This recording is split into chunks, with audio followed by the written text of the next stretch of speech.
when all hell let loose, like you said, you have only one backup, and that's insurance. If you don't want to dip your hands into your working capital as a businessman, or you don't want to dip your hands into the money that you're supposed to use for other productive ventures as a family man, you just have to have insurance in place. But unfortunately, if I must communicate in very simple and lay language, insurance is something that you need, but you don't realize you need it until the need starts staring you at your face.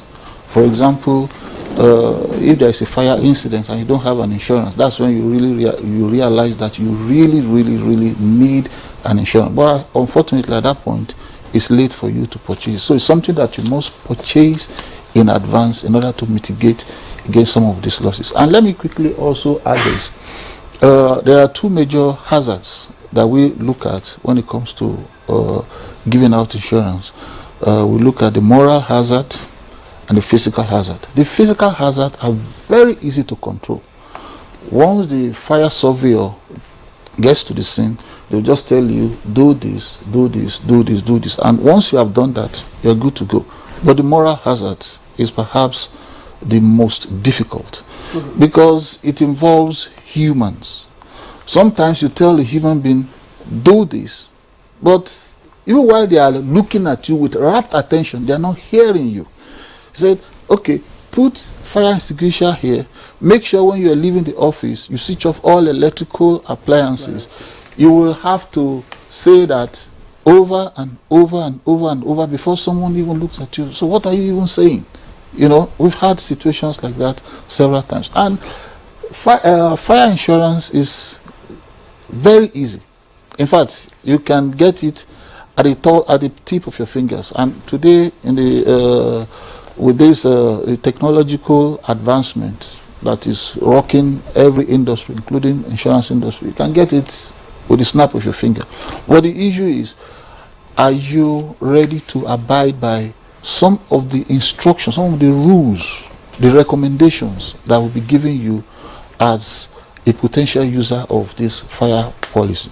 For example, we've had a situation whereby some companies approach us to have fire insurance. In fact, most of the time, they are being forced to do it. They do not see it as a need. Maybe you want to take out a loan from a bank, or you want to go into partnership with someone. The person now said, or we want to go into partnership with one big organization, and they ask for your fire insurance policy. That's when you realize that, okay, you will now quickly rush to us, I need fire and special perils insurance, do this, do this, do this, do this, do that. Now when you do it for them, and you now tell them that an engineer, a fire surveyor is coming to inspect your premises, to give you some recommendations, they look at you like, what do I need it for?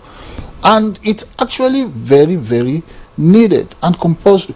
And another embarrassing situation, so you even have this with some big organizations where after maybe they've run the first year of their policy, and at renewal, we now tell them that you want to come and do survey again. They will tell you, but you did the survey at inception. Yes, we did it, but this is, we are renewing the policy. We need to do it again.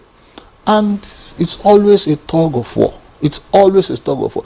And there are several incentives in the insurance industry, because what many people don't like is they don't want, and nobody wants to pay out money. But we have put, the industry has put certain things such that if you put, for example, there is a discount we call fire extinguisher discount. When you have calculated the premium, you know this is what you're supposed to be. If you have a fire extinguisher in place, it attracts a discount.